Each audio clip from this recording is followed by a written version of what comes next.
যে শুরুর দিকে যে গৃহকর্মী আপারা রয়েছেন তারা কয়েকজন যখন বক্তব্য দিচ্ছিলেন তারা একটা বিষয় একটু বলছিলেন যে তারা নির্যাতনের শিকার হলে বা বিভিন্ন মানে তাদের প্রতি অন্যায় হলে তারা বিচার পাচ্ছে না, তো আইন হচ্ছে না এই কারণে বিচার পাচ্ছে না। কিন্তু আমার কাছে একটা বিষয় একটু মনে হচ্ছে যে আইন, আপনি একজন বাংলাদেশের সাধারণ নাগরিক, সেই ক্ষেত্রে আপনার প্রতি যদি কোনো অন্যায় হয়, জুলুম হয়, কোনো নির্যাতন হয়, আপনার নাগরিক হিসেবেও তো আসলে বিচারটা পাবেন। মানে এই যে আসলে বিচার পাচ্ছেন না, আইন হচ্ছে না, হ্যাঁ আইন হলে আপনার একটা কাঠামোগতভাবে নীতিমালা অনুযায়ী কিছু স্পেশাল সুবিধা পাবেন, কিন্তু আপনাকে সাধারণ নাগরিক হিসেবে যে আইন হচ্ছে না, বিচার পাচ্ছি না, সেই জায়গাটা থেকে আবার ডিমোটিভেটেড হইয়া অনেকেই কিন্তু আসলে জানে না। তো সেক্ষেত্রে আইন হচ্ছে এইটাই যদি এভাবে প্রচার হয় যে আইন হচ্ছে না, বিচার পাচ্ছি না, তার মানে আমার প্রতি নির্যাতন হলে আমি বিচার পাবো না, সেই জায়গা থেকে দেখা গেছে অনেকে বিচার দেওয়ার যে সাহসটা, সেই সাহসটা যেন নষ্ট না হয় সেই দিকেও আসলে আমার মনে হয় একটু খেয়াল রাখা উচিত।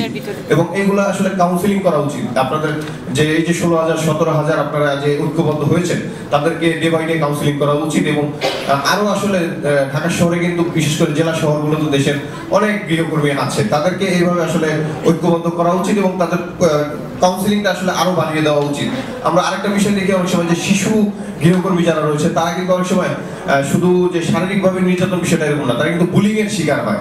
দেখা গেছে তাদেরকে কটু কথা বলা হয়, এক গ্লাস পানি চাইতে গেলেও আসলে তাদেরকে দেখি যে আমরা ভিন্ন নাম রেখে বেনামে ডাকা হয়। তো এই ধরনের বুলিংও যাতে না করা হয়, তো এইসব বিষয়গুলো আসলে খেয়াল রাখতে হবে।